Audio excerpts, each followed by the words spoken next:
Assalamualaikum warahmatullahi wabarakatuh. Alhamdulillah, hamdan katsiran thayyiban mubarakan fihi kama yuhibbuna wa yarda.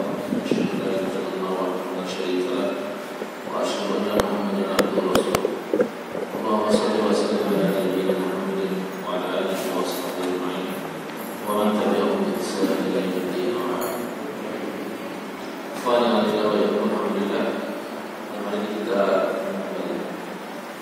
kita masih terus berusaha dan hal yang sudah kita sampaikan di sini. Mengingat banyak sekali wajah-wajah baru yang datang. Walaupun pakai masker, ketahuan wajah-wajah baru. Ya, kita masih membahas tentang iman. Iman itu menurut sunnah bagaimana?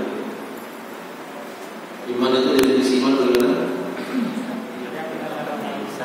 Keyakinan dalam hati, ucapan dengan lisan,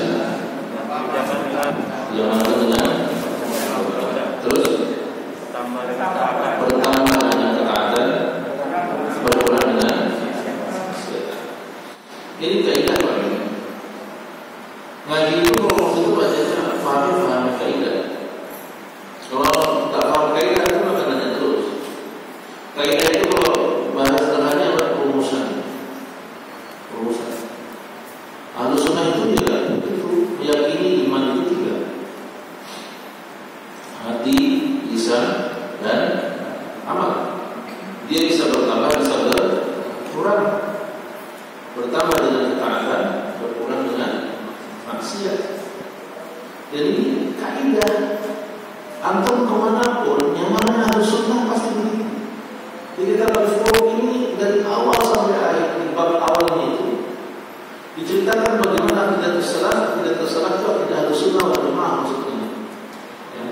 Bagi yang asing dengan kata-kata salaf itu di sini maksudnya adalah ahlu sunnah wal jamaah, ulama-ulama terdahulu yang dekat kurunnya dengan Nabi Sallallahu Alaihi Wasallam. Ada yang sezaman dengan Nabi, kemudian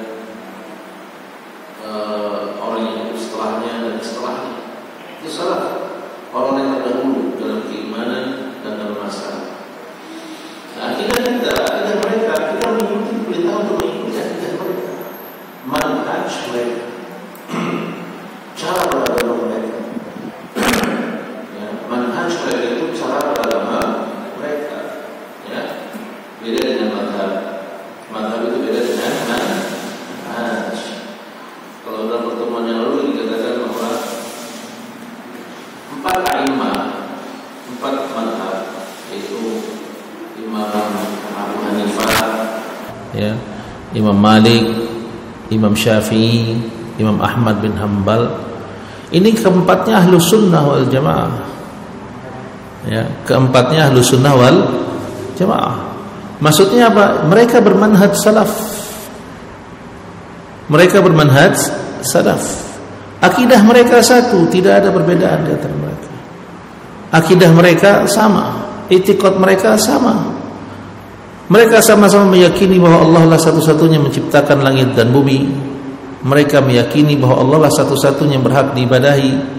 Mereka meyakini bahwa Allah nanti bisa lihat di akhirat. Mereka meyakini bahwa Allah beristiwa di atas arsy. Ini aqidatus salaf.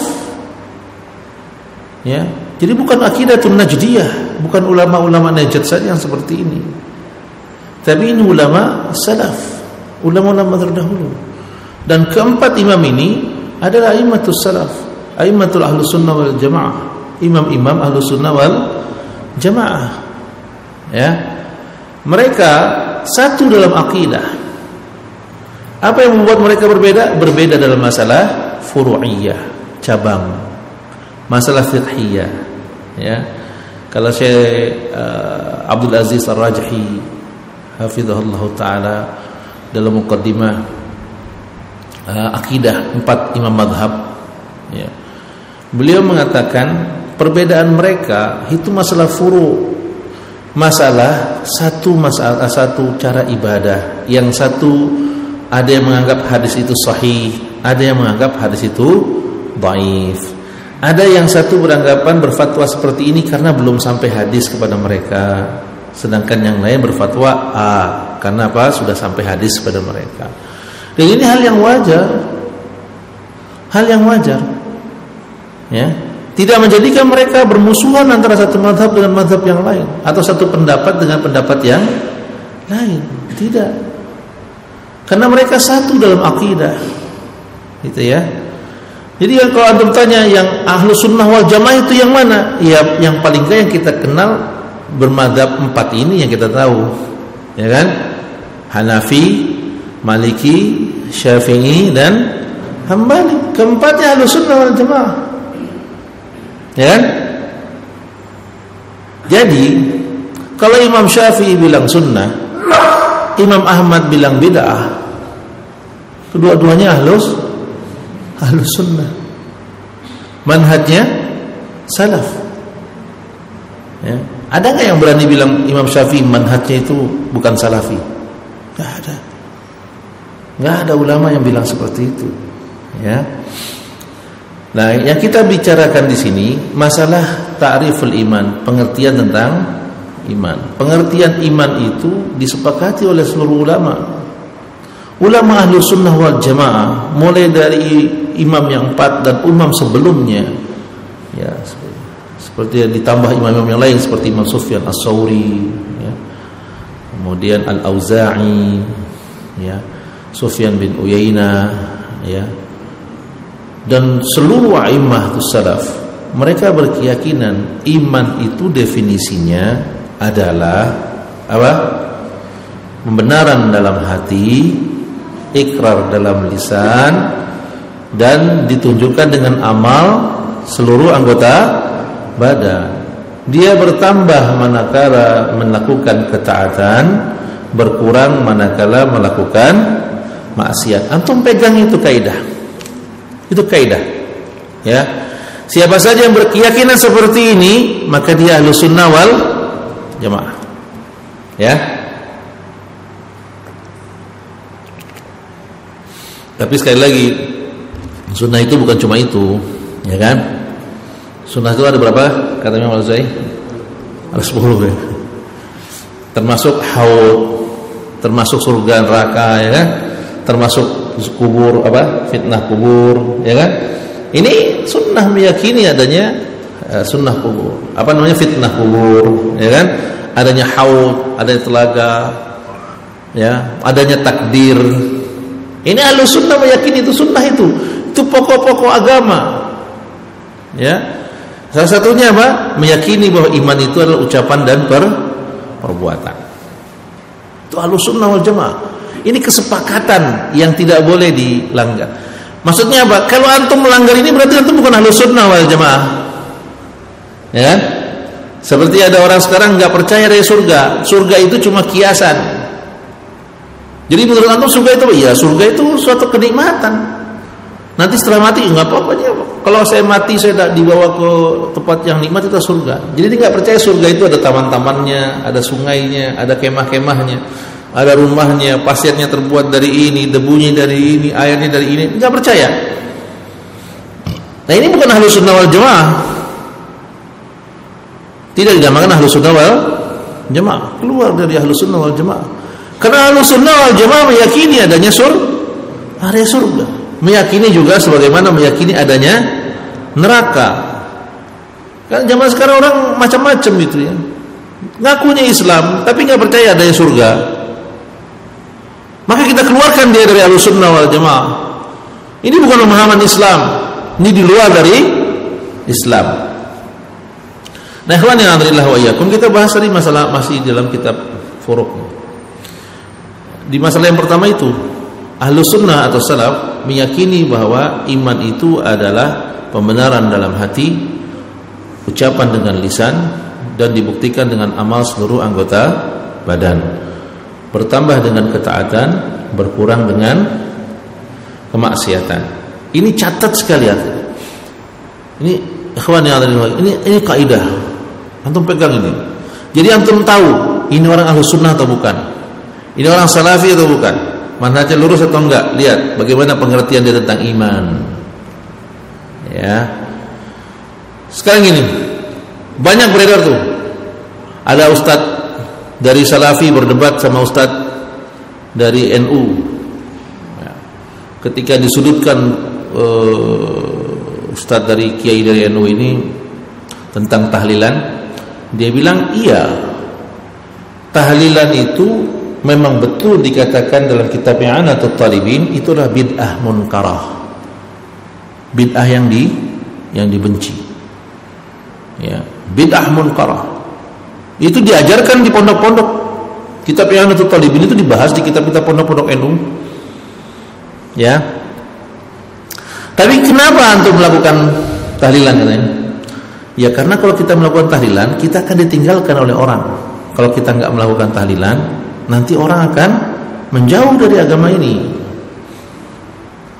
Nah, dia sesuai dengan kaidah nggak kalau kayak gini nih? Hah?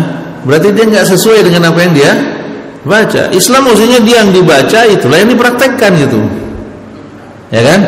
Kalau ngomongnya bilang ini bid'ah munkarah, tapi tetap dia lakukan, kenapa? Ini bid'ah hasanah. Kenapa? Karena kalau kita tinggalkan ini nanti jamaah akan pergi, gitu kan? Jadi kayak apa namanya? Perdebatan sengit antara telur sama ayam. Ayam mana? Duluan mana? Ayam apa telur? Dibilang duluan telur, ya telur kan dari ayam. Kalau dibilang ayam, ayam kan dari telur. Ya kayak gitu. Jadi kiai takut kehilangan jamaah, jamaah takut kehilangan kiai, kan itu kan? Jamaahnya takut kehilangan kiai. Wah, kalau kita nggak ikut ini nanti kita siapa yang sholatin? Nanti kalau kita mati nggak ada yang tahlilin. Ntar ustadz itu nggak mau dipanggil kalau mau nikahin anak kita.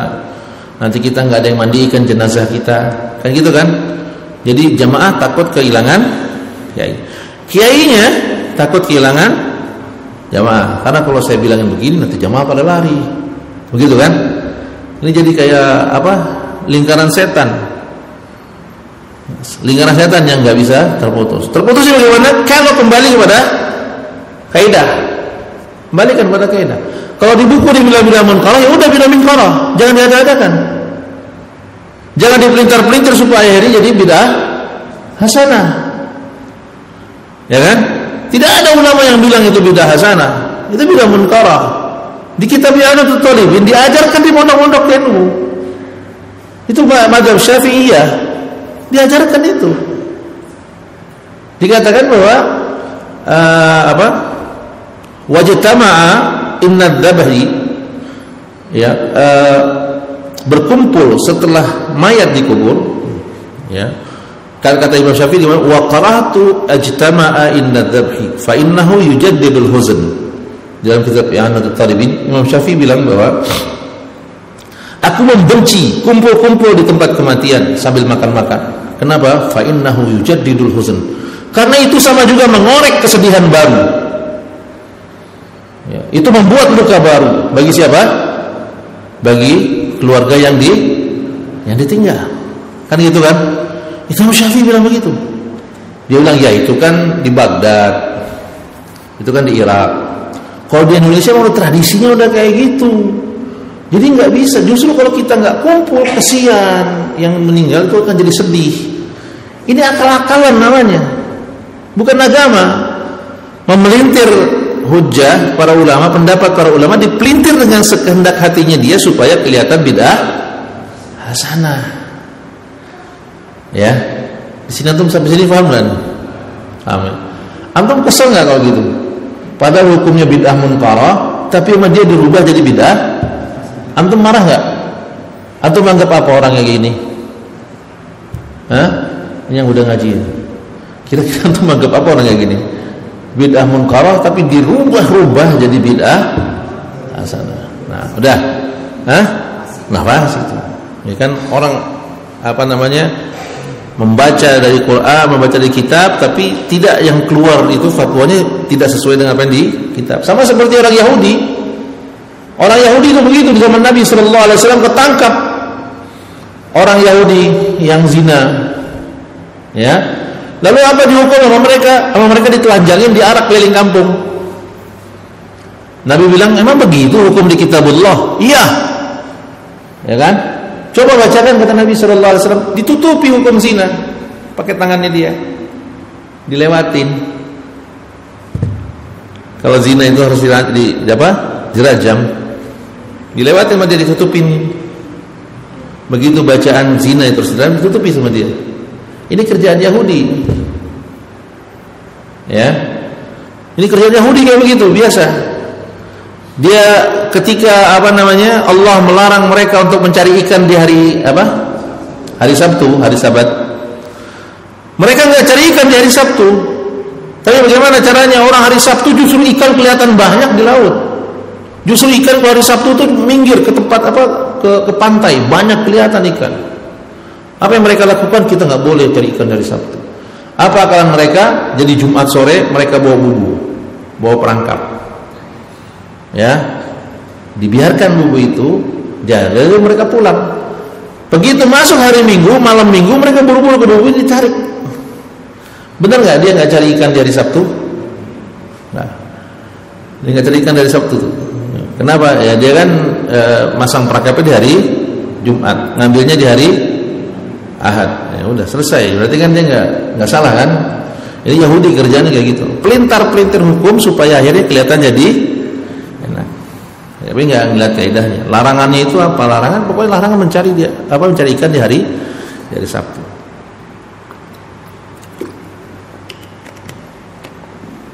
Nah, kita balik ke bahasan tentang kaidah iman. Tadi kita udah yakini, kita udah ijma, sudah sepakat, kita tahu ada ijma'nya para ulama bahwa iman itu adalah ucapan hati, ucapan dan amal. Bertambah dengan ketaatan, berkurang dengan maksiat. Ini kita pegang nih. Tapi semua orang meyakini seperti itu, tapi lihat prakteknya. Coba praktek. Ya, coba praktek. Bisa nggak dia praktek? Ya, kita yakini. Ini orang-orang yang kebanyakan yang ilmunya akhirnya tidak bermanfaat. Ilmu apa? Ilmu nawaqidul Islamnya nggak manfaat. Nawaqidul Islam, pembatal-pembatal keislaman itu ada banyak ya. Yang kita tahu ada banyak. Kemudian Syekh Muhammad meringkasnya menjadi berapa? 10. Menjadi 10. Itu tentang ilmu tentang nawaqid, pembatal-pembatal. Nawaqid itu pembatal. Batal. Contoh antum wudu. Ada pembatal wudu? Ada. Salah satu pembatal wudu apa? Buang angin. Antum nggak bilang bersentuhan dengan istri kan? Karena ini khilaf lagi ntar. Yang disepakatilah apa? Yang disepakati membatal wudu, buang angin. Keluarnya sesuatu, kharaja min subulain, sesuatu yang keluar dari dua pintu, dari dua jalan, depan maupun belakang. Ya, apapun bentuknya itu membatalkan wudu, dari depan maupun dari belakang. Nah, sekarang kalau orang sudah berwudu, kemudian dia melaksanakan sholat apa? Sholat subuh. Sholat subuh ini luar biasa ya, sholat yang besar faidahnya. Sholat subuh berjamaah. Ya, di rakaat pertama dia membaca membaca surah Al-Insan yang lumayan panjang itu Al-Insan. Yang pertama surat As-Sajdah di hari Jumat ya kan. Di hari Jumat kan disunnahkan ketika subuh itu baca surat As-Sajdah dan surat Al-Insan. Itu dua surat yang lumayan panjang, ya kan? Dia baca surat pertama As-Sajdah tanpa lupa, lurus sampai dia sujud sahwi, sujud tilawah, ya kan? As-Sajdah itu ada sujud tilawah di dalamnya kan? Sujud tilawah. Lalu dia bangun lagi dan sambung lagi bacaannya lumayan panjang. Lalu dia salat rakaat kedua, surat Al-Insan bacaan rakaat kedua itu panjang juga lumayan. Ya. Kemudian ketika dia tahiyat, baru at-tahiyatu lillah, keluar dari angin dari belakang. Gimana salatnya? Hah? Gimana salatnya? Afwan, Anda belum tahu pembatal salat itu. Kalau buang angin juga batal juga salatnya. Yang Anda tahu angin itu cuma pembatal wudu. Gimana kalau orang ngomong kayak gini? Jadi ngeyel-ngeyelan namanya, ya kan? Antum kan mau sholat, mesti tahu dong membatal wudu itu ini. Salah satunya yang membatalkan wudu adalah buang angin. Apapun bacaan antum ya batal udah sholat antum. Walaupun antum tadi sujud tilawah, sudah menjalankan sunnah, bacaan yang tartil.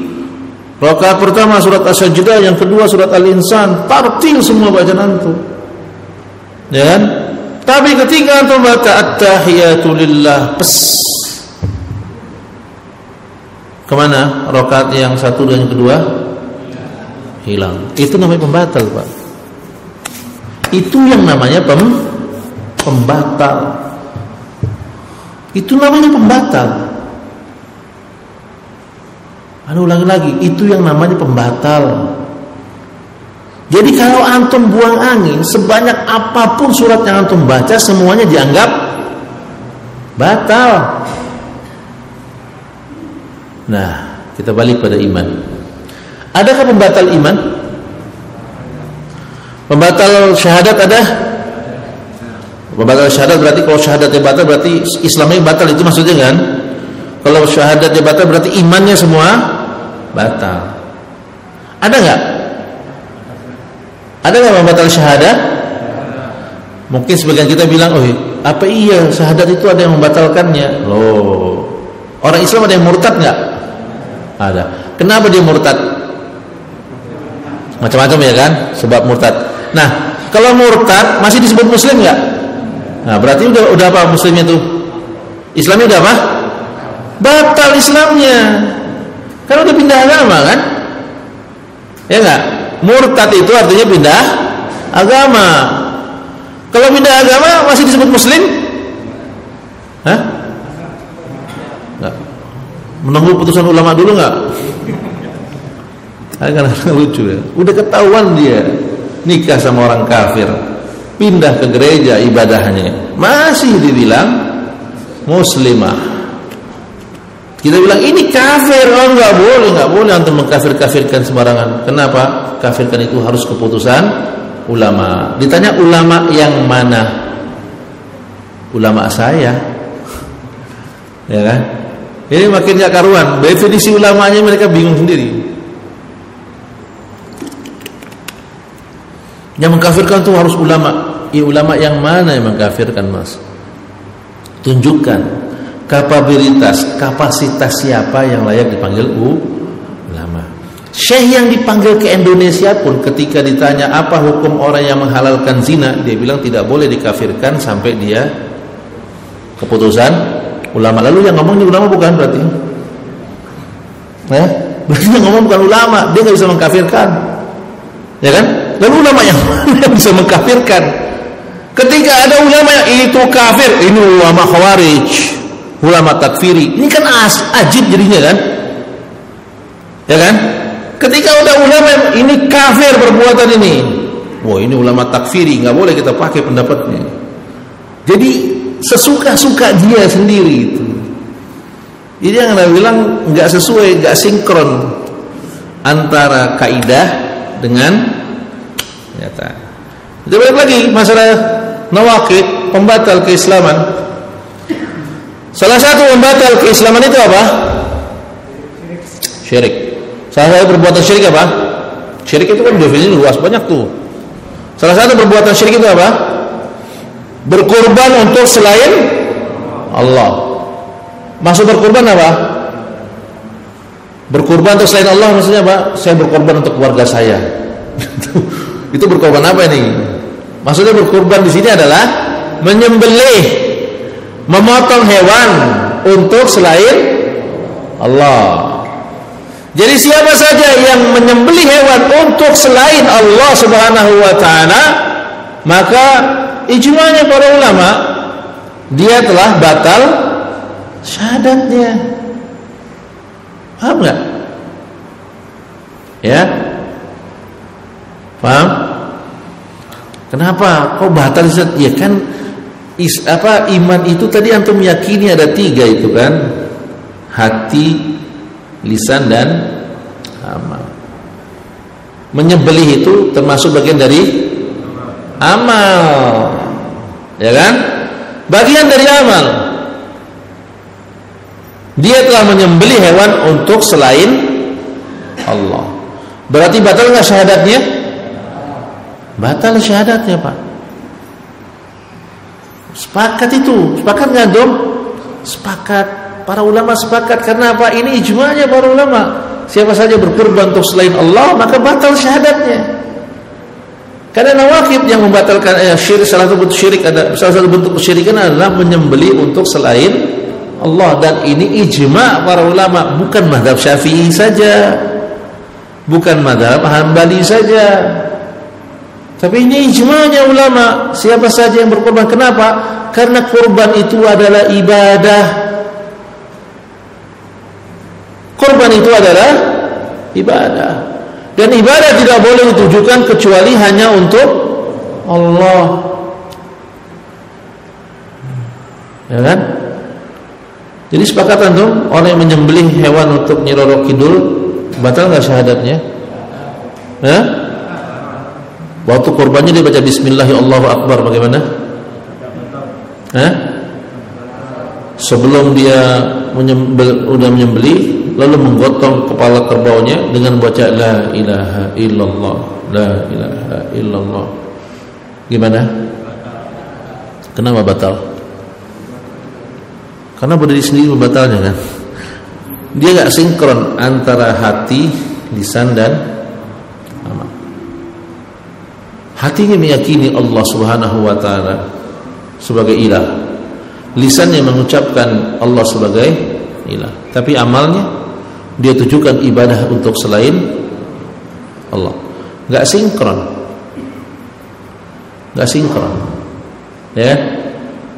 Gak cocok nih dengan kaidah ini. Berarti yang dilihat amalnya kan, maka amalnya dia sudah dianggap keluar dari agama Islam. Gak batal syahadatnya. Ya. Lalu kalau ada orang yang mengatakan dia tidak batal syahadatnya,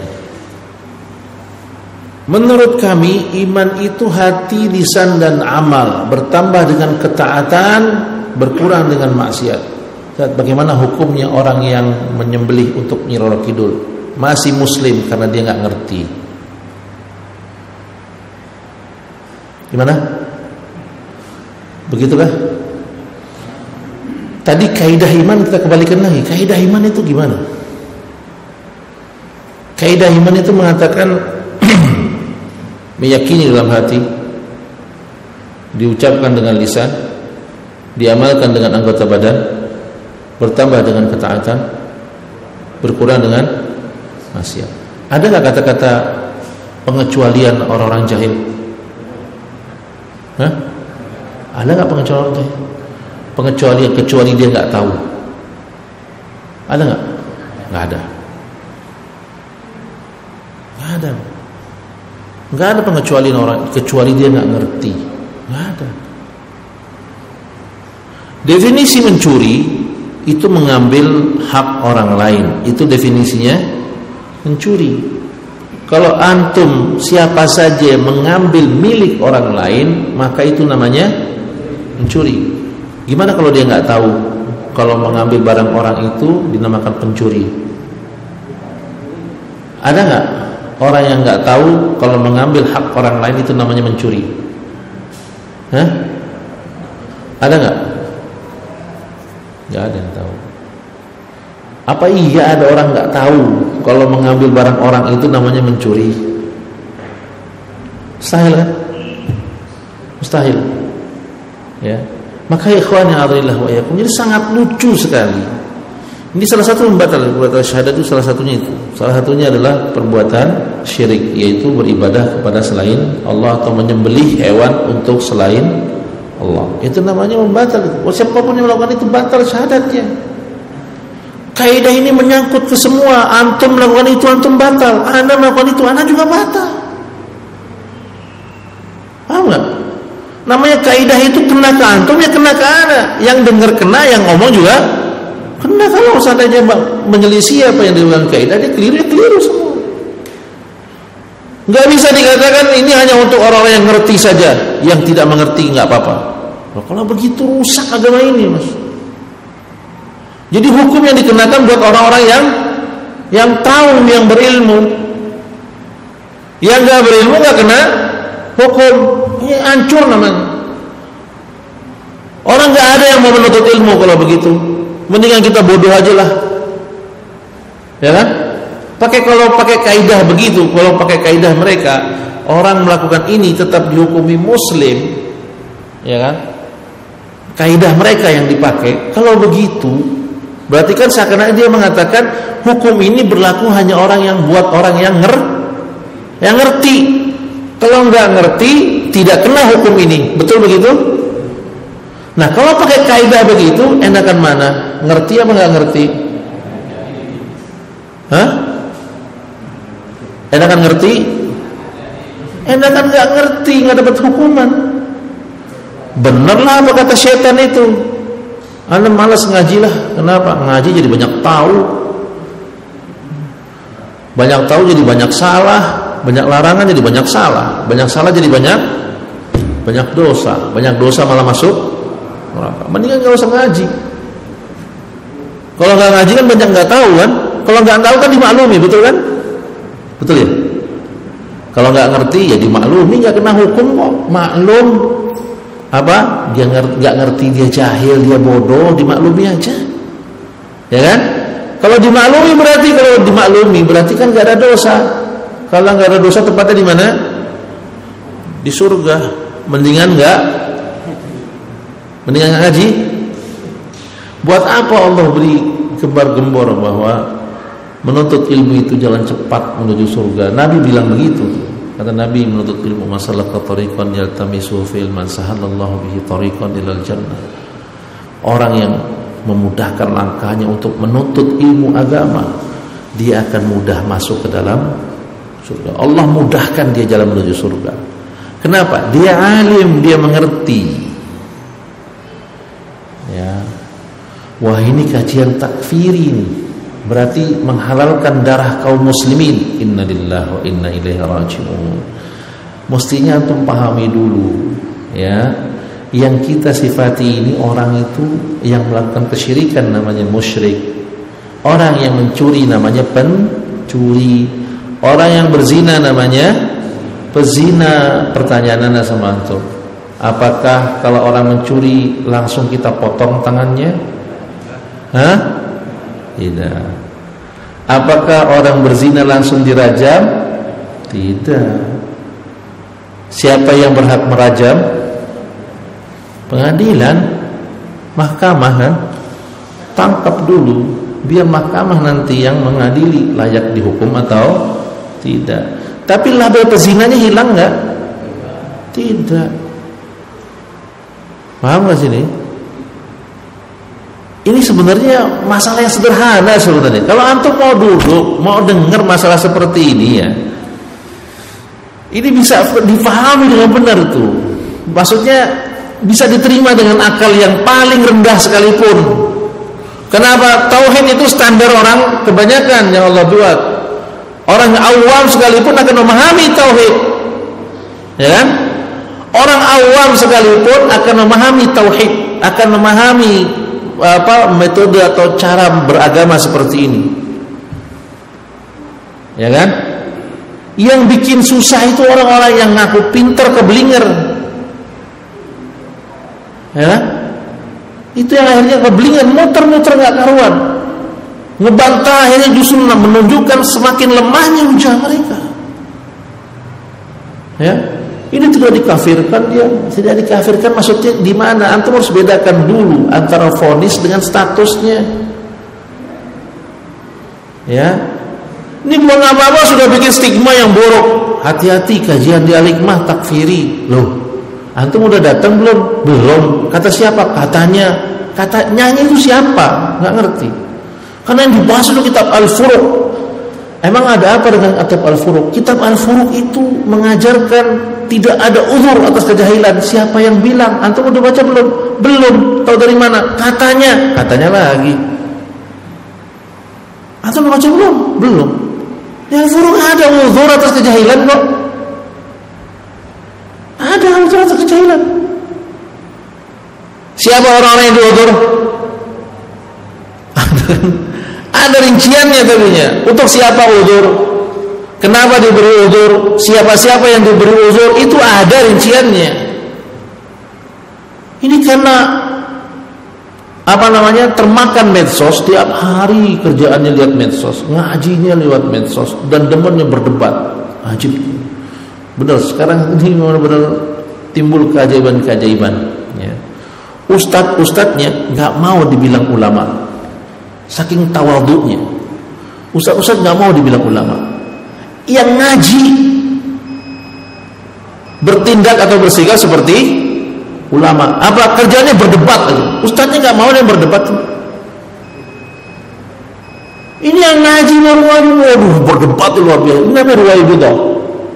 Ustadz-ustadznya nggak ada yang mau berdebat. Ustadz-ustadznya ada yang ngomong keluarkan statement bahwa kitab Al-Furuq itu kitab Khawarij. Ada nggak ustadz yang ngomong kayak gitu?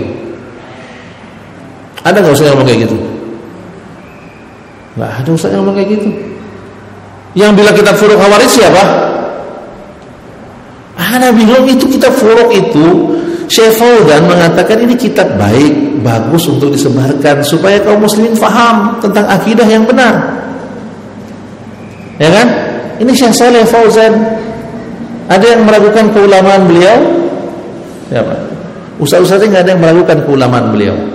Ya kan? Tapi berdebatnya muter-muter kayak nggak karu-karuan. Menghilangkan sikap ilmiah yang biasa kita pegang. Ilmiah itu kembali kepada kaidah, kembali kepada dalil. Tapi ini penterjemah aja bermasalah. Kalau gitu Ustaz antum suruh baca, selesai kan? Ustaz, Anda baca ini, ada punya aslinya nih. Tolong bacakan kepada kami, ya kan? Biar kami faham. Begitu mestinya. Tingkat awam kita gitu, ilmiahnya kita gitu. Ustaz ini afwan, Anda dapat kata kitab ini bahaya nih, Khawarij. Karena penterjemahnya ini bermasalah. Anda pengen antum yang terjemah, tapi Anda bingung ini kok pengantarnya Syekh Saleh Fauzan hafizahullah ta'ala, salah satu anggota Hay'ah Kibar Ulama di Lajnah di Saudi, ya. Dan Syekh Al-Syekh, Syekh Muhammad Abdurrahman Al-Syekh, ya. Dia memberikan pengantar bahwa bukunya katanya bagus. Coba Ustaz, suruh dia baca. Wah, nggak bisa. Antum jangan baca ini dulu lah. Antum baca Ushul Salasah dulu ya. Kalau gitu antum baca Ushul Salasah. Wah, ini udah lewat pelajaran kita ya. Pelajaran kita tahu itu sampai di mana? Kasbul Syubhat ya, Kasbul Syubhat. Wah, ini belum sampai. Nanti jadi takfir ya antum baca Kasbul Syubhat. Nah, ini orang dihalang-halangi kepada jalan benar. Ya. Kalau seandainya antum nggak suka sama pembawa atau penulis atau penterjemah kitab itu, atau penyampainya, ustadznya, antum nggak suka, sedangkan antum nggak punya ilmu, antum sebaik diam. Jangan menjadi penghalang orang untuk menuju kepada kebaikan, ya kan? Ini kebanyakan orang menjadi penghalang orang untuk menuju kebaikan. Dia sendiri belum paham, dia sendiri belum mengerti, tapi udah ngomong kemana-mana ikut mentahzir. Lah ustadznya aja nggak ada yang mentahzir kitab Al-Furuq. Lah kok ada muridnya sekarang mentahzir kitab Al-Furuq, ajib kan? Antum udah dia sendiri yang mentahzir kitab-kitab Al-Furuq itu udah ngomong belum sama ustadznya tentang kitab ini? Ya kan? Nggak ada. Cuma karena dia duduk kalau dianggap murid senior lalu dia ngomong kemana-mana ini nggak boleh, ini nggak boleh, itu nggak boleh. Loh, apa-apaan kalau kayak gini? Di mana tingkat ilmiahnya? Mestinya yang namanya ilmiah, pendapat dibalas dengan pendapat, dalil balas dengan dalil, risalah balas dengan risalah, kitab balas dengan kitab. Itu namanya ilmiah. Itu namanya ilmiah, Pak. Ilmiah itu balas dengan kita udah azan ya? Udah azan. Ya maksudnya kalau ilmiah sesuatu pendapat bantah dengan pendapat, dalil balas dengan dalil, Risalah balas dengan risalah, buku balas dengan buku. Yang nggak bisa nulis dan nggak bisa membantah lebih baik diam aja. Karena bisa jadi antum ngotot sekarang, tiba-tiba satu saat Allah bukakan penerangan bahwa yang antum benci itu sebenarnya yang benar. Gimana antum mau rujuk kalau antum sudah ngotot duluan dari awal? Berat antum untuk balik gitu. Asalnya diam aja dulu, lihat aja perkembangan anda pengen lihat terus saya ikuti terus. Oh nggak taunya ini kekeliruannya, yang benar ini saya. Nah udah. Tapi menurut saya benar, ya udah diam. Jangan ngajak-ngajak orang untuk memusuhi yang lain, gitu ya. Nah ini ikhwan yang alhamdulillah wa yakum. Ini nasihat untuk anak gitu ya. Buat antum juga, sebaiknya pendapat itu dibantah dengan pendapat, ya. Hujjah dibalas dengan hujjah, risalah dibalas dengan risalah, kitab dibantah dengan kitab, ya. Bukannya pendapat yang dikecilkan yang berpendapat. Ini seperti ini, ini antum kan siapa? Bukan antum siapa, pendapatnya itu bantahlah dulu. Itu namanya ilmiah, bukan mengecilkan orang yang berpendapat. Paham? Ada Ustadz Fulan, rajanya bid'ah, sumpah rajanya bid'ah. Yang antum bantah bid'ahnya apa ustadznya? Cukup antum bantah bid'ahnya saja. Seperti kita mengatakan tadi masalah tahlilan itu kan, kumpul-kumpul setelah kematian itu bid'ah munkara. Katakan itu bid'ah munkara, enggak usah antum bilang itu yang ngerjain aja emang orang enggak ada kerjaan itu. Emang dia nyari duitnya di situ, enggak usah antum kayak begitu. Bantah aja bahwa itu pekerjaan bid'ah, selesai.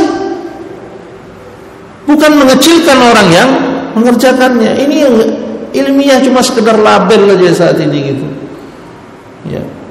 Kayaknya kajian ilmiah hanya sekedar label supaya orang ramai aja. Pada prinsipnya taklid gaya baru. Cuma sekedar mengikut kayak bebek gitu.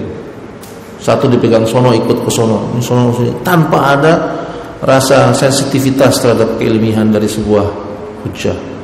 Ya, cek, tanya, kemudian adu argumentasi. Nah, itu baru ulil albab.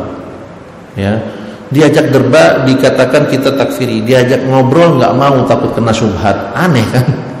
Tapi ngomong kemana-mana itu alubid ini, antum sini duduk deh dulu. Oh, anak nggak mau, kenapa? Anak takut syubhat. Loh, kalau syubhat itu jangan ngomong, jangan nuduh, tapi setelah itu lari dengan bercuci tangan dengan mengatakan anak takut syubhat. Itu, jangan ini apa-apaan itu. Ya, ayolah, jangan seperti itulah ya. Kita ini Ahlussunnah wal Jamaah, kita selalu mengumpulkan ini kajian kita ilmiah. Ya, kajian ilmiah, maka bersikaplah secara ilmiah, bersikaplah seperti ilmuwan, sebagai para ulama. Kita boleh berbeda pendapat, tapi kita tetap bersaudara. Kenapa nggak bisa sih? Ya kan? Kita bisa bersaudara kok. Imam Syafi'i berdebat semalaman, selesai pulang dikatakan ya Abu Yusuf, katanya, walaupun kita berbeda pendapat, aku ingin kau tetap bersaudara pada aku, ingin aku tetap bersaudara. Iya, kita tetap bersaudara, gitu ya. Ini belum apa-apa udah tengok. Ya. Orang salam aja nggak dijawab.